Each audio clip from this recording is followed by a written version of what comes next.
Hi everyone, this is the next part of the videos of quadratic equation.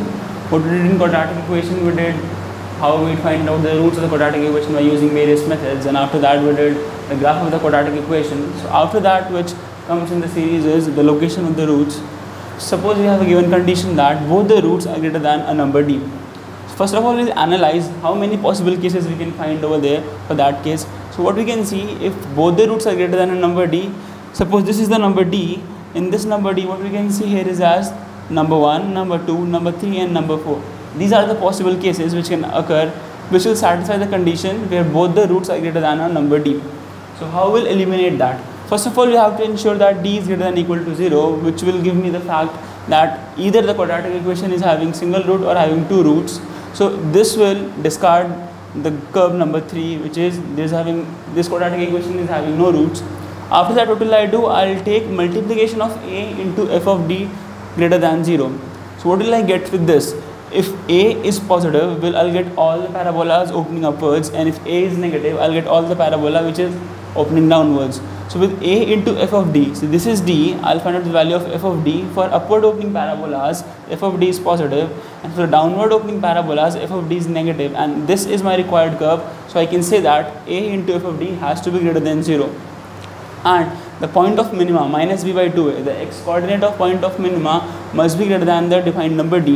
If my d is here and my curve is going like this, so it is damn sure that minus b by 2a is always going to be on the right hand side of the d, hence this is going to be greater in magnitude. If we'll take intersection of these three conditions, we'll get the desired condition for a quadratic equation in which both the roots are greater than a number d and the number d is located over here.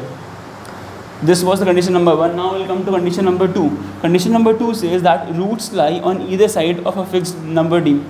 Suppose in a given condition I have been given that roots lie, which means it's a precursor that the quadratic equation is having value of d which is greater than 0, which means it is having two roots.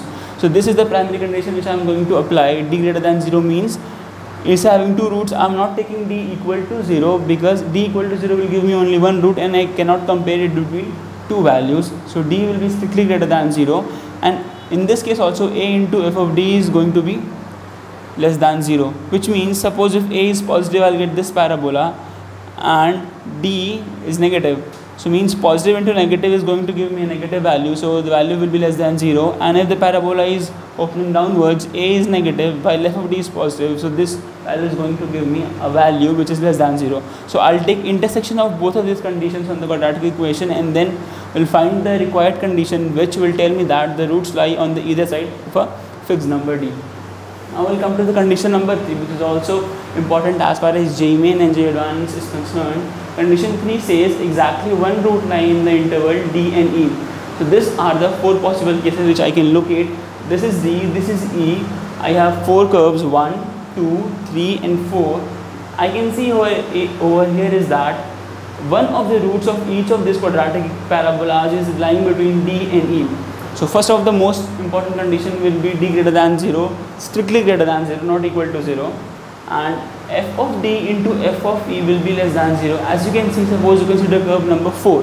In this, f of d is going to give me this value and f of e is going to give me this value. This is a positive quantity, this is a negative quantity, so multiplication is always going to be less than 0. And another important case that a should not be equal to 0, which is indicator of the fact that given equation is quadratic.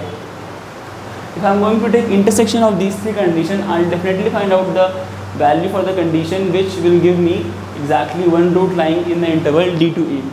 And fourth condition in this respect was both roots lie in the interval d to e. What does this signify? This tells me that I have two numbers d and e, and now there is a quadratic equation which is going to be in which both the roots are going to lie between interval d and e, which means either this will be the possible option or this will be the possible option. So d greater than or equal to 0, in this case equality can exist because even if my parabola is touching the axis in between these 2 points, the condition is still valid. So both the roots are in the interval between d to e, and this quadratic equation can have a single root. As you can see, the point of minima, if the curve is like this or the curve is like this, or even the curve is touching at any point between d and e, the point of minima is always going to lie between this point and this point. So this condition I have to take into consideration. and this condition is for the fact that suppose A is positive, parabola is opening upward, D is here, so f of D is going to give me a positive value. So this condition will ensure that one root is always lying towards the right hand side of the D, and this condition will ensure that one root is lying towards the left hand side of the E. So I'll take intersection of all these four conditions, and then I'll find out the major condition which will give me the value of the parameter which is required, which satisfies the conditions that both roots lie between the interval D to E. As far as this is the major topic which is being covered into quadratic equations are there, which we usually study. But what JEE and Main and Advanced ask in the question, they ask the application, a one step further approach to this. So where we can all use this quadratic concepts which we have used. Suppose application. First of all, the most prime importance application, this is log inequalities. You will be given a condition in which will be inequality, and you will get a quadratic equation inside log. So you'll have to consider that whether the log value of base of the log is greater than 1 or less than 1.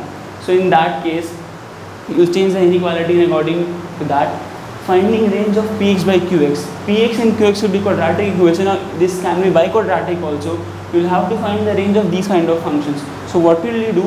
You'll try to write P by x by Qx equals to y, and then you'll find a quadratic equation. Then you'll find the determinant of this equation by taking Px minus Qx into y.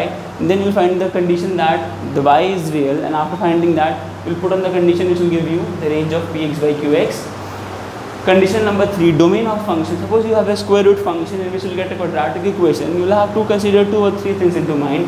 Qx must not be equal to 0 as this, because this is going to be undefined. Px by Qx must not be negative, because again square root will become undefined. So there will be 4 or 5 conditions which will come out regarding this, and you will be able to find out domain of the function. And the fourth method is a wavy curve method. What do we do in wavy curve method? Wavy curve method, we try to find out the range of x in which the given quadratic equation or biquadratic equation is greater than 0, smaller than 0, or equal to 0. So this is useful as application of quadratic equations, because this method uses the potential of finding roots of quadratic equation and then equating it to the number line, and after that we'll find the range in which a given value of expression is positive or negative. So hence this is all what is all considered in the chapter quadratic equation. I wish you all the very best and best of luck for JEE Mains in advance. Do solve lots and lots of questions, because these are the topics which contains 3 to 4% of the total paper, and in JEE every marks count, because as if you go to the lower side, 1 mark can give you a rank boost of 500. So I'll advise you that do solve lots and lots of problems, because this is an important topic as far as JEE and JEE Mains is concerned. Thank you.